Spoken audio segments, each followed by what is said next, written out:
You will need cotton fabric, felt, a needle and thread, scissors, and your figure, who today is Papa Pig, who desperately needs a formal outfit. For the trousers, I'm taking my cotton fabric and making a pair of pants just like I did for my Sylvanian dance outfit. I'm not going in detail, but if you want a detailed explanation, go check that video out. After cutting the strip of fabric that is as long as Papa Pig's legs, I'm going to cut that in half to make two pieces and hem the bottom. The trick here is to hem as close to the edge as possible because that makes the pants look much better. Do that twice, then sew up the open end about halfway to make each pant leg. Then put them together like I'm doing and sew across to make something that resembles a pair of pants. I've sewn the front side closed, and so now I'm going to fold over and hem the top edge to make a clean belt line. Almost done, I put the trousers on Papa Pig to make sure it fits, then fold over the back just like you'll dog-ear a page. Making sure it fits, sew it in a V shape to close the pants and finish it off. On a folded piece of paper, I mark where the doll's neckline, shoulder line, and tail line is to make the guidelines for my pattern.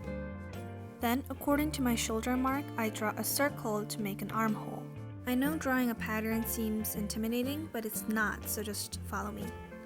After opening up my piece of paper, I mark where the sides of the shirt should be so that I know how wide I want it. Make adjustments along the way and connect all the marks like I'm doing. Dry the neckline, then connecting the armhole to the tail line, making adjustments all the way. Then I'm finishing off the neckline with a long big U that will wrap around the doll's neck. I'm still perfecting my lines, but the pattern is basically done, which is why I decided to cut it out. When cutting out the pattern, make sure you're cutting both sides of the folded paper to make a symmetrical shape.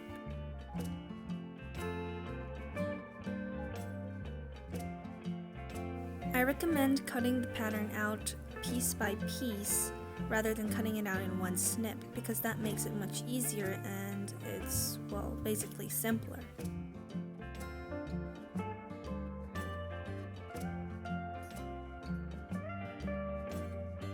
Okay, so now I think I should start explaining how it works. The neckline goes around the neckline and the two flaps at the side connect, so the armhole closes and makes a perfect circle. Well, it's simple enough, isn't it? So we cut it out. When cutting the felt against the paper pattern, make sure to cut the neckline higher than it is in the pattern because we're going to fold it over like this to make a collar. After we fold it over the collar, cut a small cleft like I did to make it more like a collar. Then fold it over all the way to the back and cut off that triangular piece. Now when the collar is folded over, we have a clean edge.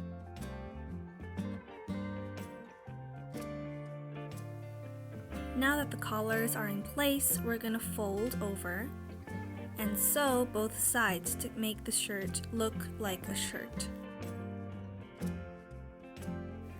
I've sewn both sides and now I'm trying it on the doll to make sure the armholes fit. When cutting the armholes, make sure you cut them a little smaller than the actual arms because felt stretches and you don't want to ruin your clothes later. For the collars, we're going to pin them down by sewing the back with a buttonhole stitch.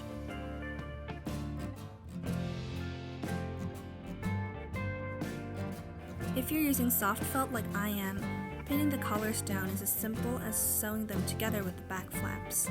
But if you're using harder, more resistant felt, you have to probably stitch the front as well. Well, I made my back flaps a little too short, so I think I need to add a pair of hook and eyes. But if you make your back flaps a little longer than I did, your back flaps will naturally overlap, making it more easier to add Velcro or just add nothing to keep them closed.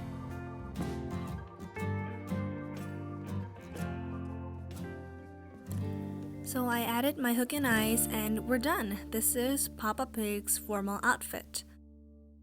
If you liked my video, please leave a big thumbs up and subscribe for future tutorials. Thank you, and bye!